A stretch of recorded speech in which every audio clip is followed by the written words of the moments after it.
इस मूवी का आगाज साइंस से रिलेटेड एक सेमिनार से होता है, जिसमें साइंटिस्ट बताती है हमें एक ऐसा प्लेनेट मिल गया है जहां हम जिंदगी गुजार सकते हैं, लेकिन वहां जाने में 86 साल लग जाएंगे। इन सालों में 3 जेनरेशंस आती हैं।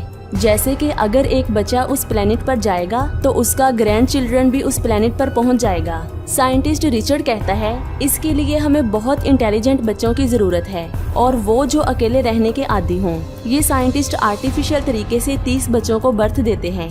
इन बच्चों को कभी भी बाहर की दुनिया नहीं दिखाई जाती और इन्हें शिप पर अकेले ही जाना होता है, क्योंकि वहां गया कोई भी वापस नहीं आ सकता, इसलिए कोई भी उस प्लेनेट पर नहीं जाना चाहता। रिचर्ड को इन बच्चों से बहुत ही प्यार होता है। एक रात जब वो इन बच्चों को गुड नाइट करता है तो एक बच्चा इसे कहता है मुझे बहुत डर लग रहा है। रिचर्ड इसे सुला देता है और अपने सीनियर साइंटिस्ट को कहता है मैं उन बच्चों के साथ स्पेस में जाना चाहता हूँ। साइंटिस्ट इसे समझाती है कि तुम वापस नहीं आ सकोगे। रिचर्ड के जिद करने पर इसे भी स्पेस में भेज दिया जाता है। यहाँ उन्होंने 86 साल गुजारने होते हैं। मूवी की स्टोरी 10 साल आगे जाती है। सब बच्चे टीनएजर्स हो जाते हैं। इन्हें बताया जाता है कि इनके ग्रैंड चिल्ड्रन भी इस जगह पर पहुंच जाएंगे। इन्हें पीने के लिए ब्लू सीरम दिया जाता है। इनमें से एक लड़की सिला शिप से बाहर देखती है और वो रिचर्ड से पूछती है कि हमारी जिंदगी इतनी इम्पोर्टेंट नहीं है। रिचर्ड इसे कहता है तुम्हारी लाइफ भी उतनी ही इम्पोर्टेंट है जितनी कि दूसरे लोगों की।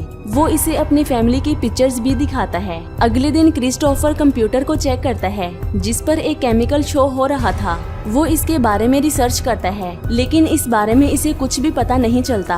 क्रिस्टोफर अपने फ्रेंड जैक के साथ मेन ऑफिस में जाकर उसे हैक कर लेता है और फिर उस केमिकल के बारे में रिसर्च करता है, तो उसे पता चलता है कि ये एक ऐसा ड्रग है जो इन्हें खुशी फील नहीं करने देता और सेंसेशन को कम कर देता है। ये लोग इसे पीना बंद कर देते हैं। क्रिस्टोफर को शिप में एक कंपार्टमेंट मिलता है। रिचर्ड इसे अपने पास बुलाता है। क्रिस्टोफर इसे बताता है कि मुझे उस कंपार्टमेंट का पता चल गया है जो पूरे शिप से छुपा हुआ है। रिचर्ड कहता है मुझे इसके बारे में कुछ भी नहीं पता। इसके जाने के बाद वो एक वीडियो शूट करता है जिसमें वो कहता है मैं किसी से कोई भी बात नहीं छुपाना चाहता। इस मैसेज को जमीन पर सेंड कर देता है। इसे जमीन पर पहुंचने में 2 माह, 1 हफ्ते और 3 दिन लग जाएंगे। सीन चेंज होता है और ये बच्चे खाना लेने के लिए एक लाइन में खड़े होते हैं। क्रिस्टोफर सिला के पीछे होता है और वो इसे पसंद करने लगता है।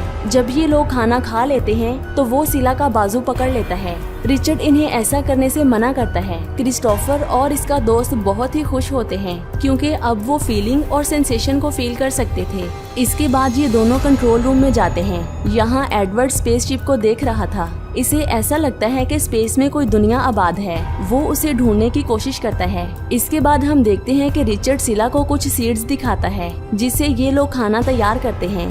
जैक और क्रिस्टोफर रिचर्ड के ऑफिस में जाते हैं जहां वो रिचर्ड का हाथ सिला के शोल्डर पर देख लेते हैं। वो बहुत ही गुस्से में यहाँ से चले जाते हैं। अगले दिन रिचर्ड सबको बताता है शिप में किसी प्रॉब्लम की वजह से हमारा जमीन से कनेक्शन खत्म हो चुका है। वो जैक को शिप रिपेयर करने का कहता है। सिला स्पेस सूट पहन रही होती है। जैक इसके पास आकर इसे टच करने लगता है। इतने में यहाँ पर रिचर्ड आ जाता है और जैक को नीचे गिरा देता है। रिचर्ड क्रिस्टोफर के पास जाता है और इसे जैक के बिहेव के बारे में बताता है। क्रिस्टोफर कहता है कि हमें पता है कि हमें ड्रग दिया जा रहा है जिसकी वजह से हम दोनों ने उसे पीना बंद कर दिया है। रिचर्ड इसे समझाने लगता है, लेकिन इन्हें शिप भी ठीक करने के लिए जाना होता है। वो क्रिस्टोफर को अपने साथ ले जाता है और काई कंट्रोल रूम में जाता है। यहाँ पर जैक भी आता है। रिचर्ड शिप को रिपेयर करता है। इसके पीछे क्रिस्टोफर भी होता है। सब लोग डरे होते हैं क्योंकि ये बहुत ही मुश्किल काम था। अचानक से एक झटका लगता है और रिचर्ड स्पेस में गिर जाता है। शिप की लाइट्स भी खराब हो जाती हैं, जिसकी वजह से शिप में आग लग जाती है। क्रिस्टोफर रिचर्ड को शिप के सर्जरी रूम में लेकर आता है। ये लोग इसे बचाने की बहुत ही कोशिश करते हैं, लेकिन रिचर्ड मर चुका था। एडवर्ड कहता है स्पेस में कुछ है और मुझे लगता है कि वो एलियन है। क्रिस्टोफर इसे कहता है उस इमेज को ढूंढो जिसमें बाहर से कोई चीज तुम्हें नजर आ रही थी। एडवर्ड कहता है सर्विलेंस कैमरा आग लगने की वजह से खराब हो चुका है। फिबी कहती है कि सिस्टम न्यू चीफ चूज करने का कह रहा है। जैक चीफ बनने के लिए आगे जाता है। फिबी कहती है सिस्टम के अकॉर्डिंग सबको वोट डालने होंगे। सब लोग वोट डालते हैं और क्रिस्टोफर न्यू चीफ बनता है। ये बात जैक को बिल्कुल भी अच्छी नहीं लगती और वो जेलसी में आ जाता है, लेकिन फिर भी वो इसका साथ देने का ड्रामा करता है। क्रिस्टोफर सबको शिप रिपेयर करने का टास्क देता है। सब लोग शिप रिपेयर करने लगते हैं। सीन सिला पे शिफ्ट होता है और वो रिचर्ड की चीजों को देखकर इसे याद कर रही होती है। इतने में क्रिस्टोफर यहाँ पर आता है। सिला इसे बताती है कि रिचर्ड चाहता था मेरे मरने के बाद सारी चीजों को डिस्ट्रॉय कर दिया जाए। वो इसे रिचर्ड की फैमिली पिक्स भी दिखाती है। क्रिस्टोफर के पूछने पर वो इसे बताती है हम दोनों जस्ट फ्रेंड्स थे। फिर ये दोनों उसकी रिकॉर्डेड वीडियो को देखते हैं जिसमें रिचर्ड कहता है मैं सबको प्रोटेक्ट करना चाहता हूँ, लेकिन ये दोनों उसकी बात का मतलब समझ नहीं पाते। इसके बाद सीन चेंज होता है और ये दिखाया जाता है कि क्रिस्टोफर पूरा शिप विजिट करता है और देखता है सिर्फ फिब्बी अपना काम कर रही है। वो बाकी सबको ढूंढकर काम ना करने की वजह पूछता है। जेक इसे कहता है रेफ्रिजरेटर्स भी खराब हो चुके हैं और हम फूड को बचाने के लिए उसे ठीक कर रहे हैं। पिछले फूड को हमें आज ही खत्म करना होगा। ये लोग रात को पार्टी करते हैं। जब ये लोग ब्लू सीरम को पीने लगते हैं तो काई इन्हें ये कहकर मना कर देता है कि ये सीरम हमें कंट्रोल करने के लिए बनाया गया था। सब लोग इसे पीना छोड़ देते हैं जिसकी वजह से वो काफी एक्टिव हो जाते हैं। कोई भी अपना काम नहीं करता। सब लोग लेट नाइट टेलीविजन को एंजॉय करते हैं। सिला इन्हें डांटकर रूम में भेज देती है। जेक सिला को कहता है अब तुम्हें बचाने के लिए रिचर्ड नहीं है। वो सर्जरी रूम में जाकर अपने लिए इंस्ट्रूमेंट ढूंढती है ताकि वो खुद को बचा सके। इसके बाद हम देखते हैं कि काई फिब्बी और पीटर को एक साथ देख लेता है। वो पीटर को बहुत ही मारता है और जेक भी उसे मारने लगता है। कुछ देर के बाद सब लोग खाना खाने लगते हैं। पीटर हैमर लेकर आता है और काई के सर में मारता है जिसकी वजह से वो मर जाता है। क्रिस्टोफर सबको अपना काम करने का कहता है, लेकिन जेक कहता है ये हमारी मर्जी है कि हम अपना काम करें या ना करें। एडवर्ड कंट्रोल रूम में काम करने से मना कर देता है क्योंकि जेक के मिसबिहेव की वजह से उसे ऐसा लग रहा था कि क्रिस्टोफर एलियन को अंदर ले आया है। फिब्बी सबको समझाने की कोशिश करती है, लेकिन जेक उसके साथ बदतमीजी करता है। क्रिस्टोफर उसे रोकने की कोशिश करता है। जेक इसे कहता है मैं अपना ग्रुप बना लूंगा और मैं एलियन को भी मार दूंगा। ये कहकर वो यहाँ से चला जाता है। इसके पीछे सब लोग जाने लगते हैं।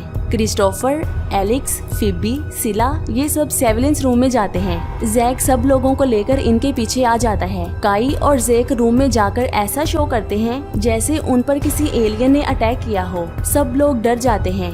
यहाँ क्रिस्टोफर को कुछ रिकॉर्डेड वीडियो मिलती हैं जो खराब हो चुकी थी। वो इनको ठीक करने लगता है। एलेक्स और एडिट इसे आकर बताते हैं जेक और काई ने रिकॉर्डेड रूम में बहुत सारी चीजों को तोड़ दिया है। अब वो समझ जाते हैं कि जेक रिकॉर्ड को तबाह करना चाहता है। इतने में क्रिस्टोफर उस वीडियो को चलाता है जिसमें जेक और काई सिस्टम रूम में थे और जब रिचर्ड और क्रिस्टोफर शिप को ठीक करने के लिए बाहर गए थे। ये देखकर इन्हें पता चलता है कि जेक ने जानबूझकर रिचर्ड को मारा था। सिला क्रिस्टोफर को कहती है जेक की ये हरकत तुम सबको बता दो, लेकिन क्रिस्टोफर सबको बताने से मना कर देता है। जेक इन दोनों को पार्टी में इनवाइट करता है। जब ये दोनों पार्टी में जाते हैं तो वो देखते हैं कि सब लोग बहुत ही अजीब बिहेव कर रहे हैं। क्रिस्टोफर सिस्टम पे वो वीडियो प्ले करता है जिसमें जेक ने रिचर्ड को मारा था। ये देखकर सबको जेक पर बहुत ही गुस्सा आता है। जेक सबको कहता है रिचर्ड में एलियन था और अब वो एलियन किसी में भी हो सकता है। ये सब लोग पीटर के पीछे पड़ जाते हैं और उसे मार देते हैं। अब सारी सिचुएशन क्रिस्टोफर के कंट्रोल से बाहर होती है।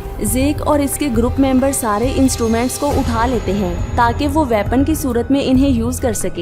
क्रिस्टोफर, एलेक्स, सिला और एडिट छुप जाते हैं। एडिट सबको कहती है हमें भी जेक का ग्रुप ज्वाइन कर लेना चाहिए। क्रिस्टोफर कहता है हमारे पास वेपन्स होने चाहिए। सिला क्रिस्टोफर को बताती है रिचर्ड ने अपनी डायरी में लिखा है कि क्रिस्टोफर को वेपन्स का पता है। इतने में उसे याद आता है कि वो छुपा हुआ कमरा वेपन्स का है। वो अकेला ही वहाँ जाता है और वेपन्स को ढूंढता है। उसे सिर्फ एक ही गन मिलती है।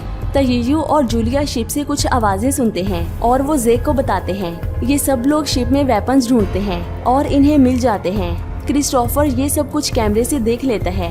जेक और इसका ग्रुप क्रिस्टोफर और सिला को मारने के लिए जाते हैं। एडिट और एलेक्स जेक का ग्रुप ज्वाइन करने का ड्रामा करते हैं। काई सारी लाइट्स को ऑफ कर देता है। जेक के लोग क्रिस्टोफर और सिला को पकड़ लेते हैं। सिला जेक को कहती है मैं तुम लोगों के साथ रहना चाहती हूँ, लेकिन जेक उसकी इंसल्ट कर देता है। फिब्बी सबको कहती है कि ग्रुपबाजी बंद करो और अच्छे लोग बन जाओ। काई इसे गन फायर करके मार देता है। ये देखकर क्रिस्टोफर और सिला डर जाते हैं और वो छुप जाते हैं। जेक इन्हें देख लेता है।